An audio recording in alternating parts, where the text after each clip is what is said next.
What kapatiran. And I'm expecting a mixer to come para po palitan yung mixer po natin. Maging maganda yung ating pong service. No? We're doing all these things not to be boastful, no? Not to be above sa ibang churches po. But we're doing these things in order... Akala ko na may lindon.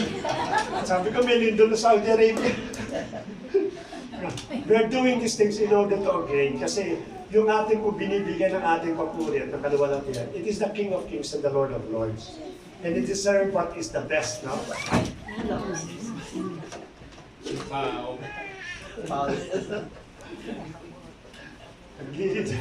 And he's deserve what is best. Kaya naman po nagpapasalamat po kay personally kami po mag-asawa for the continuous generosity, continuous of giving and love gifts sa ating pong church. And napakinggan na kay Piano, sabi niya, Pas, next month po, bibili po kami ng ano. Sabi ko ba, talaga namang napakaganda talaga ng puso ng bawat kapatiran. No? It is not the one that we collected for the mixer, but it is their own pocket money po yung pagbili po nila ng instrument. Hindi that kung talaga pong nasa puso natin yung ating pong Panginoon, andun lagi yung pong generosity natin at pagbibigay sa ating pong Panginoon. Okay? Magandang umaga po sa inyo. Salamat po muli at I do believe marami pa kayo makikita na mga magagandang mga bagay sa mga music team at sa iglesia po natin. Okay? So let us start with the time. Yan. Okay, kasi baka nakain yung aking time eh. Who else among here heard about the Sabbath day? Amen. Mostly po, we know what is a Sabbath day. But the message, the principle behind the Sabbath day, hindi natin masyadong naintindihan siguro. No? Mostly po, when we talk about Sabbath day, it pertains about Saturday. Yun lang yung pinakano dyan eh. At pagka pinag-uusapan po natin ng Sabbath day, when we talk about Sabbath day, we always remember yung mga Sabbatista. Because the word Sabbath, no, kaya Sabbatista. And of course, they are believing for the Sabbath day, they call Sabbatista. It means that their worship service is every Saturday. Yun lang po yung pinakaparang glimpse natin when we talk about the Sabbath day. So we will uncover what is Sabbath day and why it is related, and it's very important to us as a church. No, kasi hindi naman tayo nagpa-practice ng Saturday. Now, we never do worship, we never go together. But, meeting together by Saturday. So definitely we are not practicing Sabbath day because mahalaga po sa kanila po yan. Eh. But let us see what is the importance of Sabbath day sa bawat isa po sa atin. There is one story, a remarkable one story about the Sabbath day in the New Testament. Ano po yung Sabbath day na ito? Let me give you the verse so that we can really understand kung ano yung nangyari sa Sabbath day. Now, I keep on saying Sabbath day because it is related for our message for today. Ang ating pong verse, we can read in John chapter 5, it is the New Testament, not the Old Testament. John chapter 5, verse 7 to 10. The ill man said in answer, Sir, I have nobody to put, because this is the Lord Jesus Christ. He's talking about the lame man. He cannot walk, but he was always in Bethesda, in the entrance gate. Nung sa may pool, kasi may pool kasi doon eh, tawag Bethesda eh. The ill man said in answer, Sir, which is the Lord Jesus Christ, I have nobody to put me into the bath when the water is moving. And while I am on the way down, some other person gets in before me. So when the water moved, the pool, because they believe that it is the sign of the miracle of God, and everyone that taking a bath or take a dip, yung kanila po mga infirmities, katulad ng lupo, bulag, deaf, they can receive immediately a miraculous healing. And it so happens siya po ay lame, hindi po siya makalakad. So bakit pa lang siya nagdanan na nag-move yung water because maraming crowd nag-uunahan, so he cannot go himself in first. At madalas pa natutulak po siya, kaya lilipas na naman, mawawala yung water, hindi siya kikilos, mag-aabang na naman po siya. Kaya ng buhay po ng taong ito. Then suddenly, he found the Lord Jesus Christ at may sinasabi niya, Jesus said to him, nung natira po siya, how can I be healed if I cannot dip myself in that bath, in that water? So Jesus said to him sa verse 8, get up, take your bed, and go. Ang sabi ng ating Lord, as if in a shortcut po, you don't need the water. No? I am the source of the divine healing. Get up. And the man became well straight away, and took up his bed, and went. Now that day was the Sabbath. Here comes our story. Meaning that the Lord Jesus Christ healed the person during Sabbath day, which is Saturday. So the Jews said to him, these Jews actually is all the Pharisees, said to the man who had been well, it is the Sabbath, it is against the law for you take up your bed. Kasi kanila po kasi, as if na, parang dito lang po yan. Sino po nakapunta po ng Kasi area? Yan. Sa Kasi po during that time, in early stage po na kanila, pag nagsasala po sila, you have to sit down. You cannot walk. Kasi pag nag-walk po kayo, sinisitap po dyan, mahigpit sila kung patoriyad. Kaya pagka sumigaw na po yung kanilang pong namumuno, whenever you are, you have to sit down. Don't move. Ito sinasabi po dito. Ganun din po sa kanilang Sabbath. It is almost the same principle. When on Sabbath day, no one will move. Eto, bitbit niya yung bed niya, naglalakad po siya. At sinong nag-call sa'yo? Hinahanap nila yung nagpagaling sa atin pong Panginoon. No, if you just continue the verse of chapter 5, you will find out that this person that was healed, he pointed out to the one that healed him, and that is the Lord Jesus Christ. And when the Jew found out that, ikaw pala yung salarin, you know what this Jew or what these Pharisees wanted to do with the Lord Jesus Christ? He wanted them to kill. Imagine for you already extended help, you perform divine healing, you perform good things, and yet these people, they decided to close their eyes and fulfill and gawin po yung Sabbath day, yung pinakapano po doon. So, they wanted to kill the Lord Jesus Christ because of performing miracles during Sabbath day.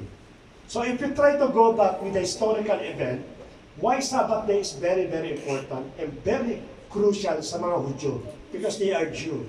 Now, let me define the word Sabbath. Sabbath po is the word come from Shabbat. Shabbat means it is not Saturday. It is to cease, to rest, or to pause. That is the meaning of Sabbath. Kaya pag kami nagtatanong po sa atin that the Sabbath, Saturday. Hindi po Saturday. It so happened that the Sabbath day happened on Saturday, and that is the reason why they said that Sabbath is Saturday. So there are a lot of some religious or not, or sectarian, or some belief. They said that the moment that you change your worship service, it is not under Sabbath. It means we are not biblical. Those people only that worshiping every Saturday, the biblical religion. So, nag-debate na tayo, from that moment alone, they can claim that these people, like Jesus the Great I Am, they are not true believers, they are not true church, because they are not worshiping every Saturday. Yun ang kanila pong paniniwala. But the real meaning of Sabbath is to pause, to rest, or to stop. Yung po pinaka-yan. At bibigyan po natin ng justification what I'm trying to tell you. Kailan ba nagsimula yung Sabbath? Let us go more deeper. Saan siya nag-originate? Para malaman po natin. And why we are discussing Sabbath, where in fact we are not following Sabbath day. No? Ang thinking natin that we are not Sabbathista, or we're not a people that gathering every Saturday, we're not covered by the Sabbath day. Where in fact, as a Church of God, we are more concerned about Sabbath day. We are much concerned compared to these people that gathering every Saturday. Kaya nga ang Sabbath napaka-importante sa atin. And we will dig further kung anong meaning po ng Sabbath. Let us go with the origin po ng Sabbath. In Genesis chapter 2, verse 2 to 3. Dito lumabas ito eh. Ito po patas na ito, hindi pa ito nag-exist. No, it is not existed.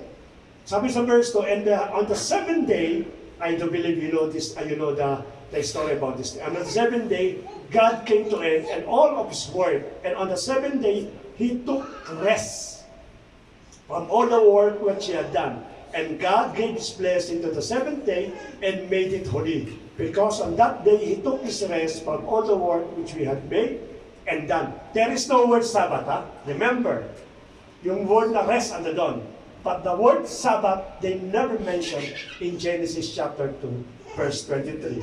So meaning po, pagka when you read this verse, you are thinking that God suddenly rests.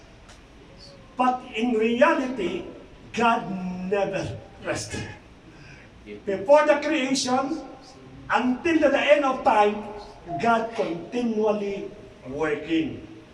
So there is a significant message about God's resting. Gusto na po kuhain natin because yung word na God's rest, dyan po kinuha yung word na Sabbath. Kaya titingnan po natin, what is really meaning of why God is resting? It is literally, He sit down, He make a nap, para napagod daw po siya, or there's something message behind for the word na rest, which is later on, it was translated into a Sabbath day. After po ng Paul, there is a dispensation we call patriarchal dispensation. It is not the law of dispensation. Ano yung patriarchal? Ito yung mga pinuno. Simula kay Adam, kay Noah, at kay Abraham. Ito yung mga patriarchal. Let us remember that these three patriarchal na naging leader po, they never practice Sabbath. They never gathered on the seventh day just to worship God. There is no such account in the Bible that they're doing these things. So let us remember, ang Sabbath day, when God said rest, no, it is only for Him, not for the patriarchal, not for Adam, not for Adam, not for the Noah and Abraham. No? Later on po, nagkaroon nga po ito ng batas. Dito tayo papasok ngayon sa batas na ito. Yan. No? Ano po nangyari sa batas? Exodus chapter 2, verse 8 to 10. Remember the Sabbath day. This is coming from the Lord. After the patriarchal era, pumasok na po si Moses, visit mo. Ito po ay Mosaic law, kung tawagin. No? To keep it holy, 6 days you shall labor and do all your work. But the seventh day is a Sabbath to the Lord your God. Again, I will repeat it. Napaka-importante. On the seventh day, this is the Sabbath to the Lord your God. It is not your Sabbath. It is the Sabbath for the Lord your God. So nangangulugan, inaangkin niya yung Sabbath day para sa kanya. Because there is a hidden message about the Sabbath day. On it, you shall not do work, you or your son or your daughter, your male servant or your female servant or your livestock or the sojourner who is within your gates. Completely po. Hindi lang po yung pong Hudyo, kundi kanila po mga hayop. They are not allowed to work. Yung kanilang mga farm na animals. They will take rest. At even yung mga bisita nila, I have a visitor that come to me, therefore you will not work also because it's a Sabbath day. Ganun po ka-importante sa kanila, itong Sabbath day. In creation, when the Bible said God rested, alam niyo po ba kung ano sa isip ng ating Panginoon? You know what is the mind of the Lord when He said that He's rested? He's thinking in the future for all of us.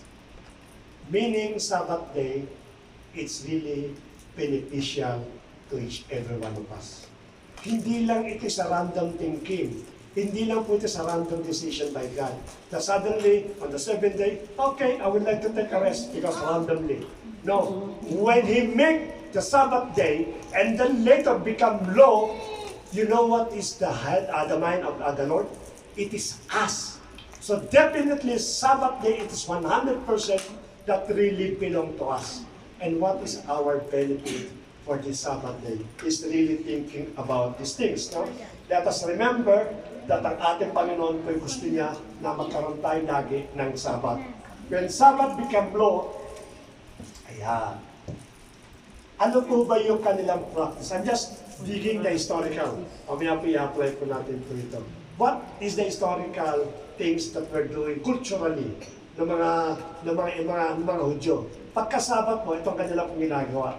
Number 1 po, complete rest. No labor or regular work was permitted on Sabbath day, which is Saturday. Ang pinakano po niyan. The next one po is, ito yung mga ginagawa. When it comes Saturday, kanila magpapahinga ka. Saturday also is sanctification. Ano po yung sanctification? Nung nakaraan kasing Monday, ay lying.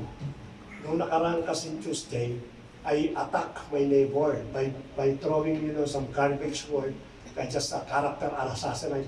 Yung mga ganun pong klaseng whatever they done for the weekdays, they have to come back to Sabbath day and to confess their sin because that is the sanctification day. Imagine po ninyo, napakadami ng araw, pero Saturday ang kanila pong sanctifications. Third po, the Sabbath day become deadly because of the death penalty. And this is the reason why they wanted to kill the Lord Jesus Christ when He performed a healing during Sabbath day. It is not only once, it is not twice, but thrice. They tried to kill because the Lord Jesus Christ, they mentioned, you broke the Sabbath day, the most sacred day that was provided by God to the to Moses. Kaya po may death penalty po yan. At lastly po, to keep it holy. Ito po ang ginagawa ng Israel throughout the entire year. Every Saturday, they're doing this thing. And would you believe that until this very moment, they keep on practicing these things to sa Israel? So they gather together every Saturday and they're practicing this form. Yun ang kanila pong ginagawa. So, Pastor, if that will be the practice and that will be a eternal covenant of Israel, of God to Israel, then how come that we are gathering every Friday? How come in the Philippines they're gathering every Sunday? How come in the other area they're gathering in different date? Ano ang nangyari? Who is really correct? Us, them, or in any religious practices na nagko-conduct po ng kanilang pong service? Bakit ko po paulit-ulit na sinasabi ng Sabbath day? Because as I said, the Lord Jesus Christ never abolished a Sabbath day. But rather, He defined the meaning of Sabbath day. Kaya titingnan po natin na yung ginagawa po natin Sabbath day. Hindi niya po inabolish po yan. Some people, they said, no, this is belong to the Israel. It is not applicable anymore to us. Since that we're church, nagkaroon po ng Sabbath day. And for your information po, the reason why people are really gathering every Sunday, why? Because the Lord's resurrection was happened on Sunday. Kaya ang ginagawa nila, pinapractice nila ng Sunday. So iba po, pagka-Sunday, sasabihin na, no. We don't worship on Saturday. We worship on Sunday. Because that is the resurrection of the Lord Jesus Christ. Kaya tayo, hindi matagkaano ng Sunday, definitely, hindi rin sasabihin niya, you're completely different also. You are not aligned with the Bible. Marami po. Patitingnan po natin how these people understood the principle of Sabbath. Bakit ko po Paulo ulit sinasabing principle? Because the literal meaning po ng Sabbath, it is already defined by our Lord Jesus Christ. So kung nagkakaroon din po tayo ng Sabbath, we continue practicing Sabbath. So what are we doing right now? Now our message for today is the spiritual Sabbath day. This is what we are doing now. We are gathering in a spiritual Sabbath day. Let me read Mark chapter 2, verse 24 to 28. And the Pharisees were saying to him, look, why are they doing what is not lawful on the Sabbath? Again, question po muli ang ating Panginoon. And he said to them, have you never read what David did when he was in need and was hungry, and he and those who are with him? Pinalik ng ating Panginoon. Hindi niyo ba nadinig, kayo mga Pariseo, that you keep on reading the law, that you keep reading the Old Testament? You never read or remember what David did during the Sabbath day. Ang pinakano po dyan. Ano po bang ginawa ni David? Si David po, how he entered to the house of God, and that is Sabbath day. How he entered to the house of God in the time of Abiathar, the high priest, and ate the bread of the presence, which is not lawful for any but the priest to eat, and also gave it to those who were with him. And he said to them, the Sabbath was made for man, not man for the Sabbath. So the Son of Man is Lord even of the Sabbath. It is very clear that I am the author of the Sabbath.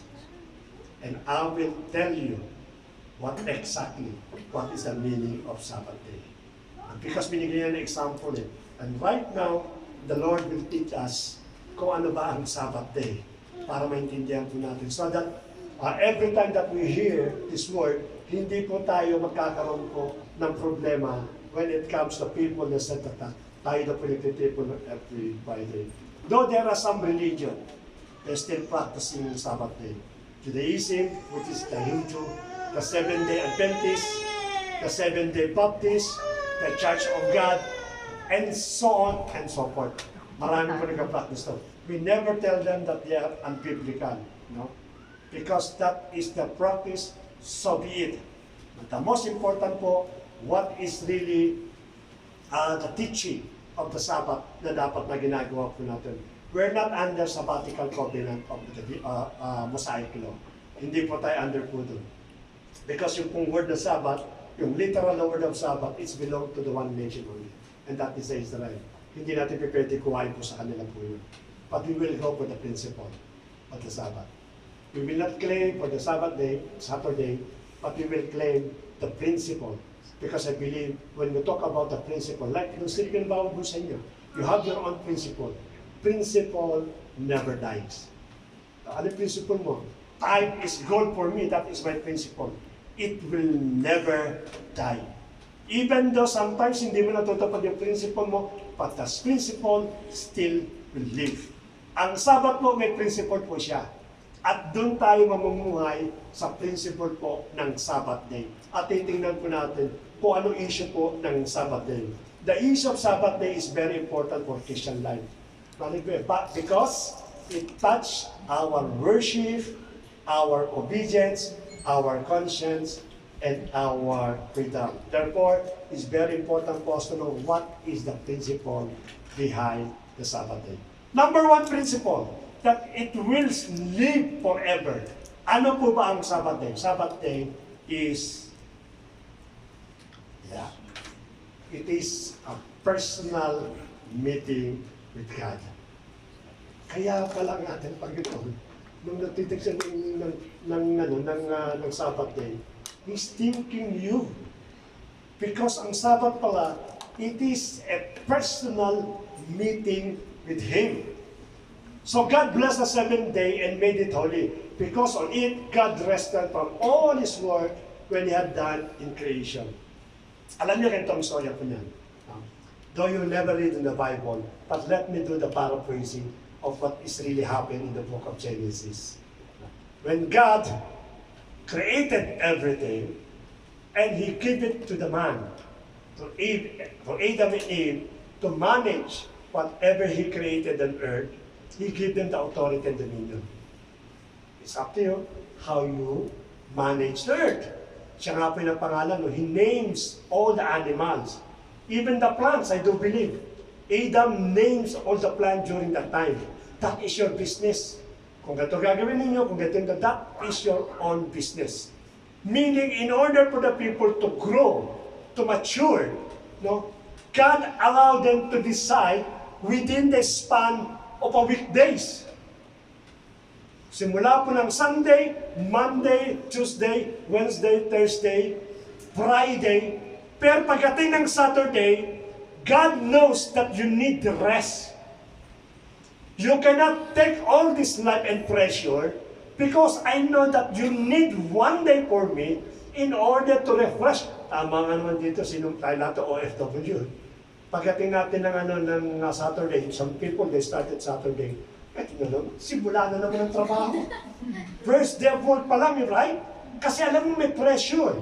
Alam mo pagod ka. Alam mo mapapagod ka. Alam mo marami kang ma-exhaust ka. Unang araw pa lang yan. Kaya yung pangalawang araw mo, iba na yung lumalabas sa bibig mo. Busy talaga itong OFW, itong buhay na ito. Because of the pressure. Alam niyo po ba, yung aking kasama sa trabaho po namin, Intermediate siya. Pag pumasok siya, pagkating po ng mga bandang Tuesday, magka-absent yan, hindi niya na kaya continuously yung 6 days. Because of the pressure, because of yung bigat ng gravity ng kanyang trabaho, yung mga decision making niya. God knows these things. And this is the reason in advance, alam niya sa darating na future, ang tao mapapagod. Therefore, I will create a day for me. So meaning that when God said that I will make a Sabbath day, not because of Him, not because He's concerned about Himself, He's concerned about all of us. Kaya meron kayong day off. That is your rest day. No? Hindi, sabi ng boss ko nag-dev, no. If you go back to all the history, when we started to become an employee, meron tayong employer, sino nagsabi sa'yo, isang araw day off ka, even in our constitution, they put these things. How they know these things? Because of the book of Genesis. That you have to give it a one day. No? Magtrabaho ka ng 7 days without any day off. Naku, palagay natin po. Palat po ito aabutin po ninyo. No? Ay, pastor, malaki naman ang kita ko. Oo, maiksi naman ang buhay mo. Imagine po natin, di ba? Marami kang kinita. Maiksi naman ang buhay mo. Ano yung kinita mo? Bakit? Kasi yung machine nga, pinagpapahinga. Ikaw pa kaya? That is the reason why He appointed one time. And I do believe in the book of Genesis, every Saturday, God went down on earth to talk with Adam and Eve. Oh, kamusta na? They're talking friendly. They're talking like a family. Ganun ang ginagawa ng ating Panginoon. That's why He appointed one time in order to sustain yung ating pong mga kapaguran. Kaya nga po naiiyak po, nalulungkot po ako, no? When you miss a day off with the Lord. They're thinking that, mas malakas ako.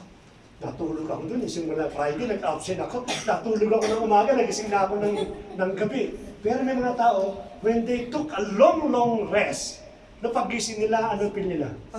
Pagod. See? Natulog ka ng more than 12 hours, 16 hours. Pag-gising mo, Pastor, bakit na pagod ako? Kasi nalimutan mo, ibinigay sa iyo one day ng ating Lord. Because that is the true rest ng ating Panginoon. That is your bonding. So let us go deeper doon sa ating pong pag-aaral na ito. Para malaman po natin, alam niyo, it become part of law, no? Sinabi po rito sa Leviticus, no? Remember the Sabbath day, keep it holy. 6 days you shall labor and do all your work. And the rest na sinasabi po natin. What I'm trying to tell you that when God said rested, literally it is not resting Him.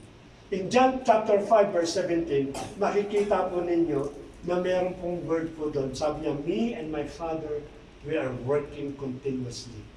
Nangangahulugan po, the word na rested, it is not completely literal in meaning. But let me more make it personal. Sapagkat ito yung personal meeting with God. But let me make it more personal so that we can understand these things. In Exodus chapter 20, verse 10, it is written, but the 7th day is a Sabbath to the Lord your God. On it you shall not do work, you or your son or your daughter, your male servant or your female servant or your livestock or the sojourner who is within your gate. Which is yung ating pong reference po ito, yung ating reference verse. But let me rephrase. Let it make it personal. Yung sinabi po ng Exodus chapter 2, verse 20, verse 10. Papaguin ko lang po yung word na Sabbath and I will replace the word. Yan. Gusto ng mga babae, personal date. Diba? Pag sinabi nung naliligaw sa kanya, mag-date tayo, sasabihin niya, uy, mag-date kami. Matuwan-tuwa siya. Bakit? Kasi pagka nag-date po tayo ng ating mga nililigawan, natin, even yung husband po natin, alam natin that is our moment alone. No? Kasi yung ating husband, yung ating pong boyfriend, bis trabaho, hindi natin masolo. But when we talk about personal date, means between me and you alone. And we're talking things that is really beautiful among us. Ito personal date po ito. Kaya but sabi lang, but the 7th day, it is a personal date ang bawat sa atin. Sino ka-date po ninyo? Pagka-Sabbath day? Yeah, malinaw. Si Lord po ang ating pong ka-date. Naalala ko pa kayo? Yung iba daw, sisipag magsimba, bakit? Ando si Crush eh. Siya makikita. At, kasi pag nakita ko siya, kinikilig talaga ako. Hindi kinikilig kay Lord eh. Let us forget yung mga nakikita. Let us go with our personal day. Yamang sinabi niyo na it is the Lord. It is your day for today. So ganito gawin po natin, no? Para masigit nating maintindihan. Pag meron kang day, especially which is very near to you, very close to you, ang sabi niya, magkita tayo sa Ritz-Carlton. Ng Thursday. Kasi pagdating po sa Thursday, pag Ritz-Carlton, Butcher's Night po yan. Talaga puro solid na karne po talaga. No? Thursday, no? Magkita tayo doon sa Ritz-Carlton. Sagot ko. No? Yung babae ngayon, siyempre, at natuwan-tuwa siya, unang-una, of course, yung kadate pupunta doon, yung kanyang crush, yung kanyang love, o yung kanyang pong talagang ever dearest, no? Of course, pangalawa yung ambience, andin yung ganda ng hotel, Ritz-Carlton yan eh. Pangatlo, of course, yung food, no? Pangapat, of course, ano natin na may maglilibre sa kanya. Hindi siyempre, lalaki magbabayad siya, may babae magbayad. So, tuwang-tuwa po yung girl. So, in return po, ang ginawa po ng babae, nagbihis siya ng the best na pagbihis. Sapagkat gusto niyang somehow, kumasos yung kanyang boyfriend, nililigawan niya, somehow, pambawi ba? Naku, yung kanta naman itong kadate ko nito. So, naupo ka ngayon sa magandang ambience. Kasi namili ka, nauna ka eh. Namimili ka, ano ba maganda dito? Para pagpasok ng aking makikita ka rin ako. So, umupo po sa isang romantic place na kung saan halos solo po nila at doon po siya nangarap. Pagdating niya, ganito. Lumagpas po yung 15 minutes, hindi dumarating yung boy. Sabi niya, ay, traffic! Traffic lang yan. Sabi niya, kasi Thursday, uuwian yan eh. Kaya traffic po yan. Lumagpas ka ng panibagong 30 minutes na, wala pa yung boy, marami ka nang iniisip. Palagay ganito na yun. Dumating na isang oras, hindi pang dumarating na yung lalaki. Then after 2 hours, nag-text sa'yo, sorry, hindi ako makakapunta dyan. What do you feel? When suddenly hindi na po sa'yo? Upset. Upset. Upset. Nandoon sa mamatay. Nabasted. Marami kayong iisipin. Black, sabi nga, black mo pa. You are thinking a lot of things in order to retaliate and to revenge doon sa ginawa sa'yo. Kasi it shows no respect at all. Nagbihis ka, nagpaganda ka, may usapan kayo, nagkaroon kayo ng ano. But there is no respect at all. Kaya kami iniisip po natin. Gante. How about the Lord Jesus Christ pag iniintya natin ang every Friday? What do you think the Lord Jesus says with you? I set a Friday for you and you never came. Ang iba iniisip ano? Okay lang yan, Diyos naman siya. Mapagmahal naman siya. Maunawain siya. Hindi naman katulad tayong mga tao yan, matampuhin. You never consider that the Lord Jesus Christ also had emotion, feeling. Nasasaktan po siya. Umiiyak ang ating Panginoon eh. No? So nangangahulugan, the same feeling po na naramdaman po ninyo nung hindi po dumating ang sa sakit-sakitan po ninyo. The same thing din po nangyayari sa bawat sa atin. You have a lot of reason, a lot of excuses. But do you think, you will understand the person, yung lalaki, pag nagpaliwanag siya. Sarado na po isipan po ninyo. You never listen. See, pasted ka agad, no? Hindi mo na inalam kung ano yung reason bakit siya makapunta. But the Lord is keep on doing you a second chance. Actually, hindi lang po second chance. He's always waiting for you every Friday. Matyaga ang ating Panginoon. Paulit-ulit mo man siya masaktan, paulit-ulit siyang aasa na one day, darating ka sa araw na ito pa natin. Hindi natin naisip yun. We don't realize how painful sa ating Panginoon that every time that He don't see you every Friday. Alam niyo masaklat pa minsan? Something personal happened. Nagkaroon ka ng trouble sa kapatiran mo. Inindihan mo ang ating Lord. Sabi ng Lord sa'yo, anong kinalaman ko sa pagkaaway niyo magkapatid? Bakit ako'y dadamay mo? It is me you are meeting in this place. Why your emotion is so important for you rather than my relationship to you? Amen. You see, all these things hindi natin nare-realize during the Sabbath days, how important with the Lord. We took granted itong araw po ng Saturday, araw po ng Friday. Every time that the Lord never see us in every Friday, the more na nasasaktan po natin siya.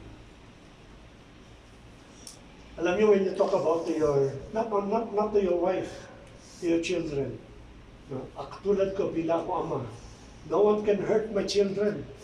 I will fight to the last kung sino man makakapalakit sa kanila. And sometimes, sabi nga ni Pastora, wag lang mangyari sa mga anak ko ito, di ba naliligo siya, susugurin ko po yan. That's a heart of a mother. No? Yun yung kanyang concern, mahal na mahal niya. No? Ang sabi nga natin, yung atin daw asawa talagang gusto natin ibigay yung the best na pagmamahal po natin. But isn't tayo rin ang nananakit sa mga mahal sa buhay? Isn't it is us na nagbibigay ng pain sa ating Panginoon sa Kristo? Then every time that you ask about your relationship, Lord, mahal na mahal kita. Hindi kita iiwan, hindi kita sasaktan. But how many times na hindi mo siya na-meet on every Friday? That is very painful sa ating Panginoon. Minsan hindi natin nare-realize siya. We need only to remind each every one of us kung paano natin siya nasasaktan. If you miss Him in meeting on Friday, then you're inviting a bad things in your life. Because it is only the Lord Jesus Christ can protect you. Sabi nga doon sa eagle wings, no? As long as the chick is under the wings of a mother eagle, no one, no even any animal dare to hurt his children. Because andito sa her children, because andito po sa protection po ng ating pong Panginoon. Napakahalaga po yan sa bawat isa po sa atin. God promised who dwells, ano po sabi po niya sa dwells sa ating pong Panginoon? Ang sabi po niya, He who dwells in the shelter of the Most High will abide in the shadow of the Almighty. I will say to the Lord, my refuge, my fortress, my God, in whom I trust.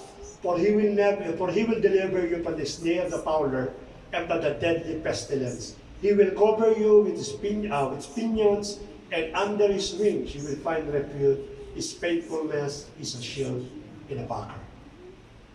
Every time that you go into His presence, ito po ang nangyayari sa bawat sa natin. I have actually a short exhortation regarding sa prayer meeting.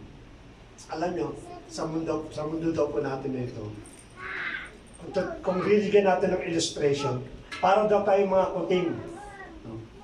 When we are outside the presence of God, para daw tayong kuting.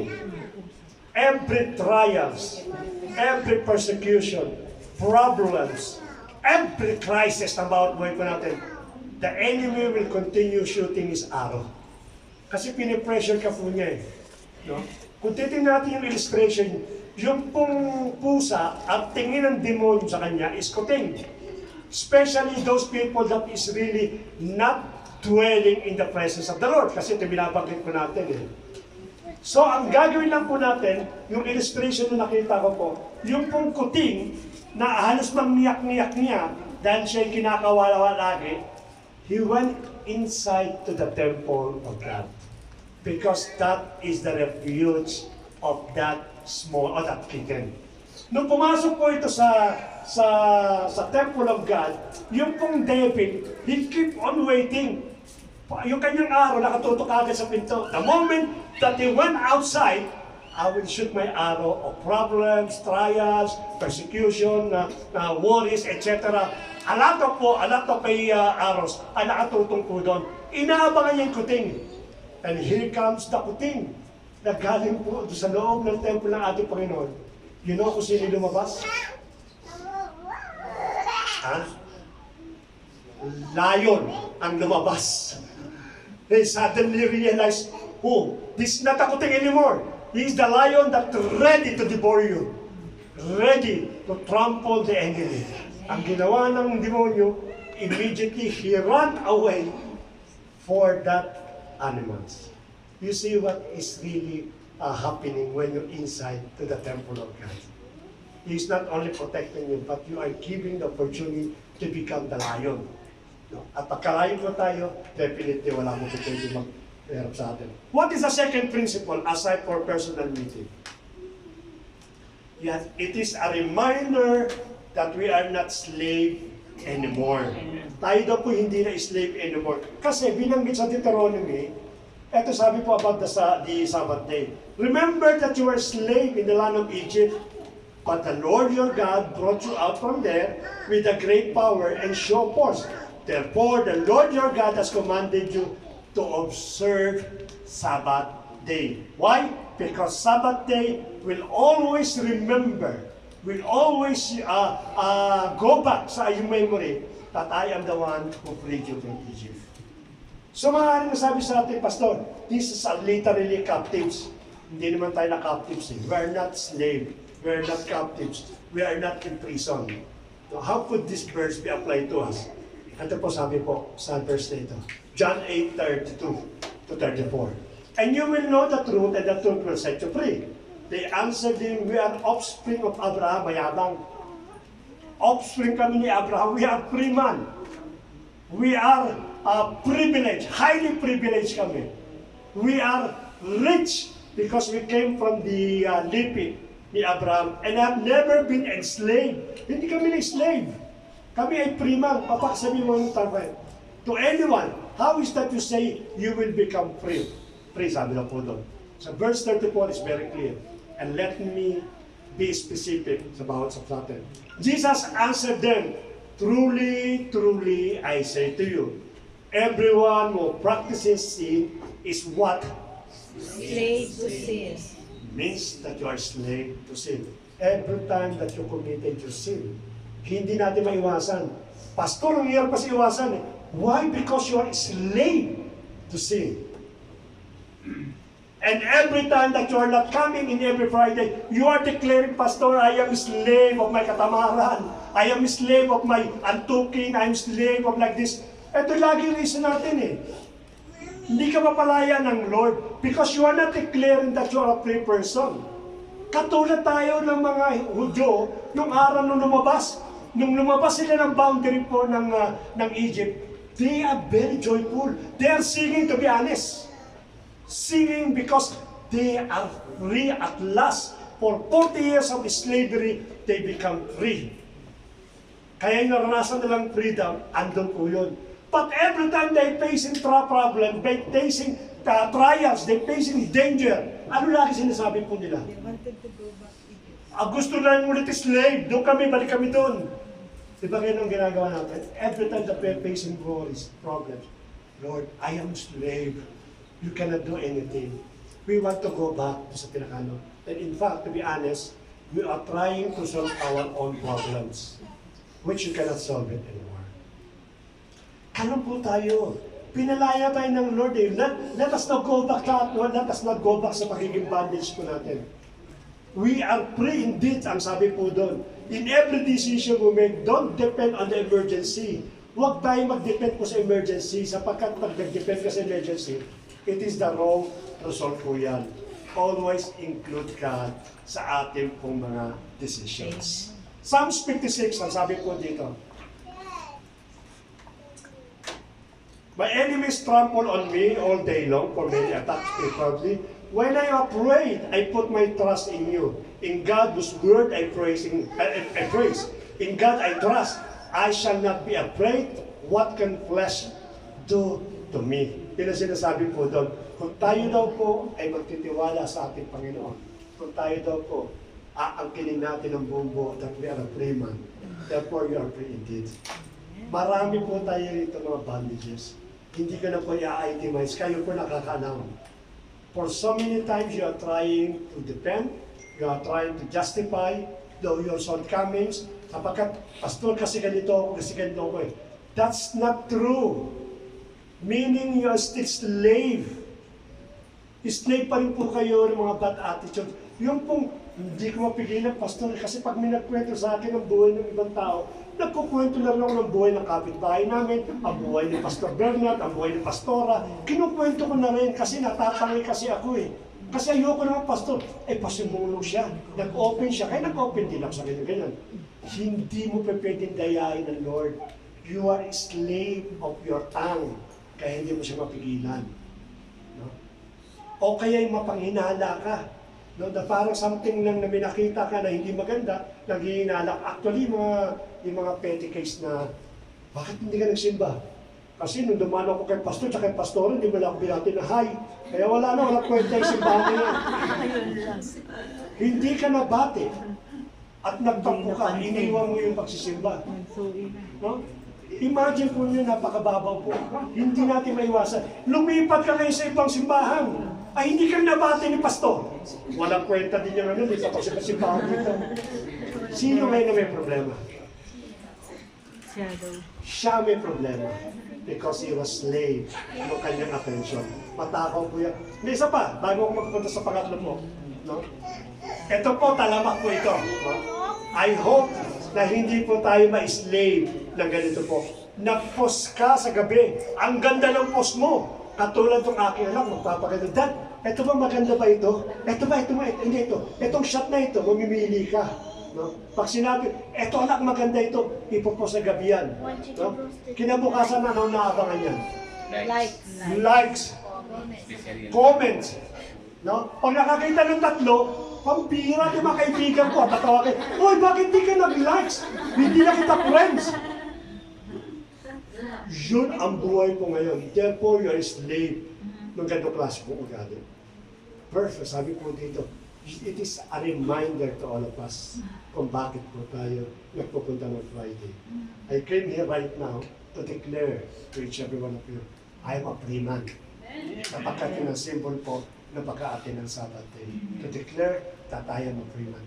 Pastor, nagkakasala. Yes, but I'm still declaring I am a free man. Because God, the Lord of God's word, He will never definitely will lies. Kung sinabi ng ating Panginoon na ako daw po'y malaya, means ako daw po'y malaya. Pangatlo po, sapagkat makonti na aking oras.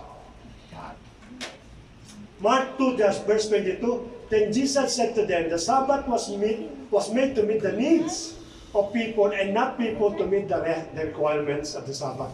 Sabbath day, it is a declaration of God's ownership on us. Kaya pag wala ka dito, definitely, dinideclare mo, I'm not belong to the family of the Lord Jesus Christ.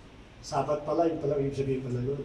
Sabbath means gathering in order to prove that all of us, natin po tayo during Sabbath, tayo pag-aari ng ating Panginoon. Kayo mismo nagsasabi, ang amo ko po ang ating Panginoon, upang sa ganun ay makita niya na siya pong master. Alam niyo sa Old Testament po, sa book of Leviticus, there are two requirements po ng slavery. The number one po dyan is yung purchase, pera. Kasi po, binabargain yung mga slave sa market. Nagsimula ito sa panahon ni Solomon, I don't believe. Binabargain po yung pataasan po ng bidding. So you have to spend money.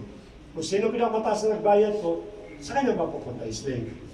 Then after po na mapunta pong slave sa kanya, hindi lang po natatapos po yan. Meron po yung seal. No, ang madalas na ginagamit nga po yung earrings.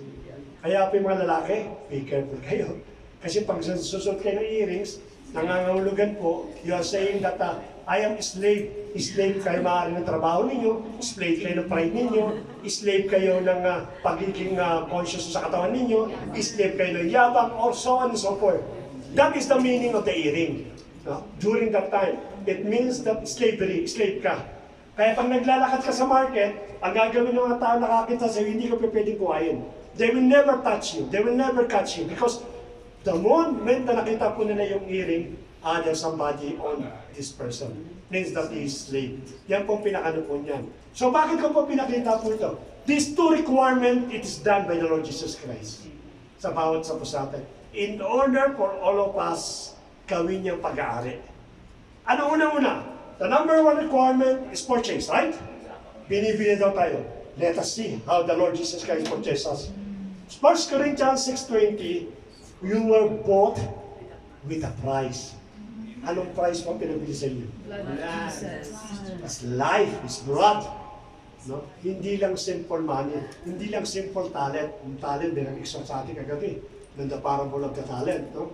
Hindi lang po talent. Ang sabi daw nga po nila, 20 years mo paghihirapan yan.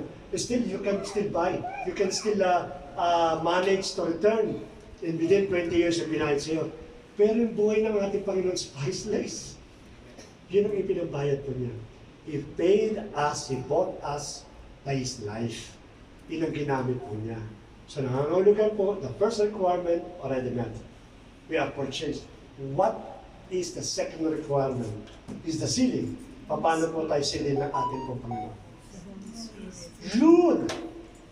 And it is good, and it is God who established us with you in Christ and has anointed us, and who has also put His seal on us and given us His Spirit in our heart as a guarantee. Meaning that you don't have only the Lord Jesus Christ as the one who purchased you. You have also the third persona in Trinity, which is the Holy Spirit. And that is your seal. And that is your guarantee that indeed that we own by the Lord Jesus Christ. That is really very, very clear when we talk, pag sinabi natin na Sabbath day. Kaya pag sinabi po natin na tayo po yung Sabbath day, ang nangangahulugan dapat andun po tayo. Let me give you this word, no? To refresh sa bawat. And I do believe makaka-relate po kayo. Do you recognize this po, word? Busy, emergency, in needs, tired, or in pain. Did it sounds something familiar? Amen. Offended. Guilty. Saan nga natin po ito? Pag Invitations. may trabaho. Pag ini-invite. Tinatanong mo si Simba ka. Silang alam na bawat sa natin. That's a common to us. Busy ako eh. Diba? Kasi I'm in pain.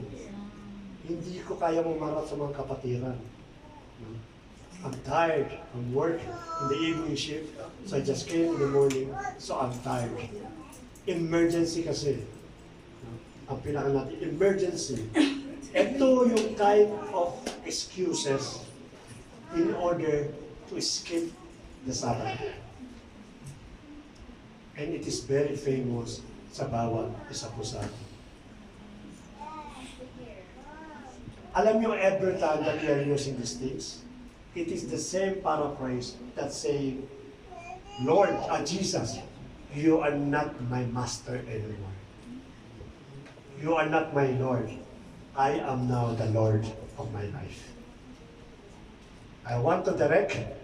I want to do something that I want, not you. Though, hindi natin verbal sinasabi po yan, but it manifests every time na hindi po tayo nakaka-attend ng every Friday. Let us remember, it is not you na hindi po ang pag-aari po natin. In every decision that we have to always go back sa ating pong master. Ang servant po, he cannot decide by his own. Ang servant po, he cannot possess anything at all. I am a servant now. I am a slave. The moment that I got married, yung wife ko, it is slave ng master po niya. Yung magiging anak ko, is slave ng kain master ko po. Ganun po yung slave. You don't own anything, even your life.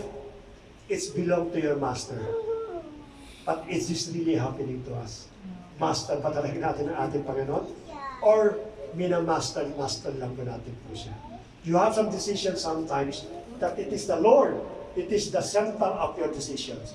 But when it comes to the critical, when it comes to the emergency, when it comes to in urgent actions, alam mo ginagawa po natin in our life? Bagamat din natin sinasabi, you just put your hands inside your heart, you remove the Lord Jesus Christ in the center, and you go back again to your life.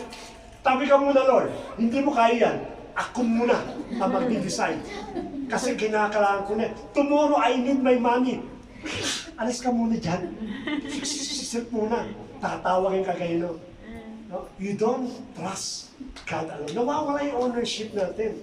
No, kung, alam niyo po sa panahon po ng yung panahon po ng mga sa British, pagka pong slave, kumuha ng sarili yung decision, alam niyo parang sa kanila, nilalagay po yung sa kumukulong tubig at humukulong tubig. Because you decide your own. You don't have the right to decide. Eh, paano kung ang Lord Jesus kayo gano'n? Sandali, nag-decide ka, tomorrow, bibigyan kita ng 30 seconds sa walang bread. Yung hindi ka makain ng 30 seconds. Para ma-remember mo ako. Hindi ganun ng Lord eh. Pero kung titin natin, ganun po nangyayari sa bawat isa po sa atin. So let us remember, no, huwag tayong magpakita na pagkaari natin yung ating isa. Because we are born by the Lord Jesus Christ. Ano pong warning sa atin? Ang sabi nga sa warning sa atin, there is a way that seemeth right unto man, but the end thereof, it is the ways of death. Kaya kala natin mga decision making natin tama, hindi pala paltos. At the end, aanihin po natin yun. Paano naman po kung tayo po yung pag-aari ng ating Panginoon? Ito naman po yung encouragement, no? Sabi po doon, but do not be overlooked this one part. Beloved, that with the Lord, one day, ito kayo na kayo na eh. One day is 1,000 years with the Lord. If I have somebody in my left hand, which is not giving his life to the Lord Jesus Christ, he has 1,000 years ng kanyang pong kasaganahan. But I have the Lord Jesus Christ. For me, it's only for one day. Yung 1,000 years mo in-experience, when it comes to the Lord Jesus Christ, that's only for me one day. Paano pa yung second day ko? It's another 1,000 for you. Yung pangatlong araw ko is another 1,000 for you. Because the one that giving you the source, it is really in my heart. This is what really the advantage of being always with the Lord. Ano pong challenge po sa bawat sa po sa atin? Lastly po, let us read these things. Being every Friday here is not an option nor multiple choice, but a command from God that we must obey and respect at all times. Remember, let this be a warning to every one of us. Any kind of valid reason you have, living for one day, in the day appointed by God to us, you're putting yourself into danger. It's coming from my own personal experience.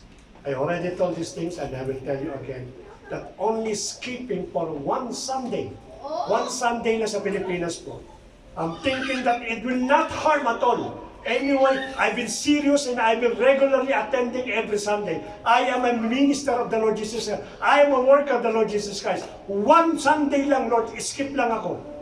Then I'll go back again. Never ko nang gagawin ulit mag-skip. And that one skip, and that one Sunday that I never meet the Lord Jesus Christ, that's the time of my downfall.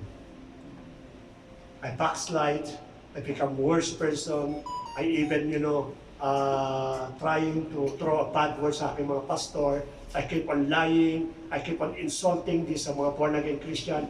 I am a born-again Christian.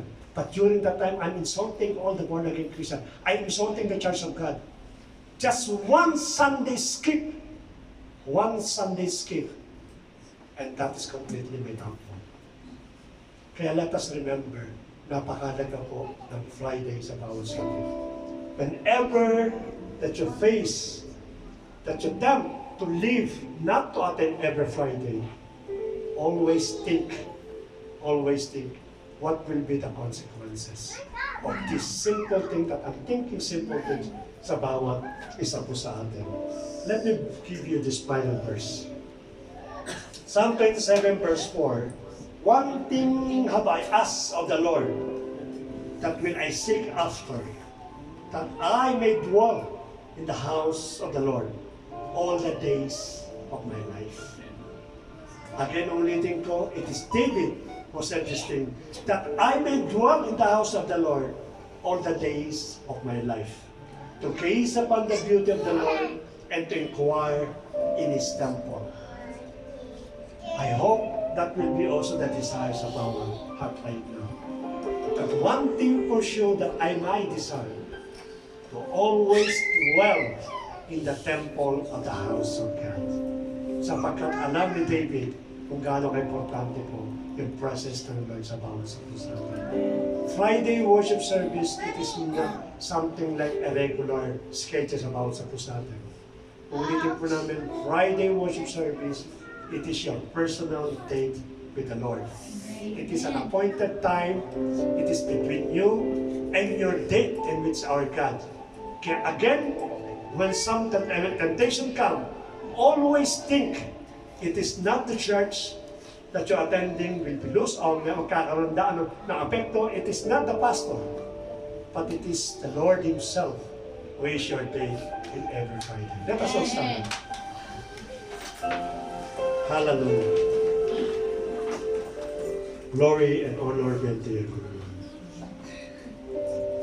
Hallelujah. Lord, thank you so much for opening our mind for today. That indeed, a Friday is our personal day. A personal day for you. It is not an option. It is not a matter of choice. But it's an appointed to each every one of us to be always with you in every Friday. Lord, we never realize na yung palang Friday, it's really beneficial for us. We're thinking, Panginoon, that you provided the Sabbath day because you wanted to take rest. Hindi pala ganun, Lord. Even the day of the Sabbath is still us who have been thinking. You want us to completely rest. The rest that the Word did not give. Yes, indeed, maybe physical rest we can experience. But the soul and the mind cannot be rest by only trusting on the things that being in our house. Lord, from now on, I realize the importance of the Sabbath day. It is not the date itself, it is not the time itself, but the appointed time na binigay mo sa bawat sa amin. That indeed, a day in a week should be given to you. And that is belong to you, Lord. Does not belong to me. Because you are the one who scheduled these things. Help us to follow these things, Lord. We have some reason. We have some tiredness. We have some excuses that might be used by the enemy. But we pray and we continue trusting everything, Lord. Kasi sa mga darating na Friday, andun lagi yung presence ko, Panginoon. Because it's only on Friday when I meet you, Lord. That is the complete meaning po ng rest sa bawat isa po sa atin. Continue talking to us and leading us, O Lord. Giving us, Panginoon, the opportunity not only to experience your presence, but even, Panginoon, to refresh from the long week of work, the tiredness of office job, and even yung mga pressure na mga pinagagawa sa amin. At ito'y magkaroon po ng kaibsahan sa magitan po ng pagpunta po namin ng every Friday. Help us to continue to grow, O Lord. And may your word be always our guidance sa bawat mga. Salamat po muli, Panginoon, sa pagkakataon pa rin na pinagkaloob mo sa akin to clear these things, O Lord. Indeed, even myself, I do understand that Sabbath is not a matter of date and a matter of day, but it's a matter of my commitment to you, Lord God. Help me always to be in your temple. Not only every Friday, but even, Panginoon, in even regular day. Kayo po lagi makasama po namin, kayo po lagi makausap po namin. And we wanted to follow, Father God, whatever the principle behind of what we learned today about the Sabbath day. Father God, strengthen each every one of us. And whatever, Father God, the desires of our brethren sa oras po nito, Lord. Tuloy, Panginoon, na itinataas ko sa iyo ang lahat po ng bagay nito. Salamat muli, Panginoon, for continually revealing yourself to us, giving us, Panginoon, the opportunity to worship you in the spirit and in truth, and to grow more and mature sa magitan po ng mga bagay ng aming pag-aaral para sa iyo.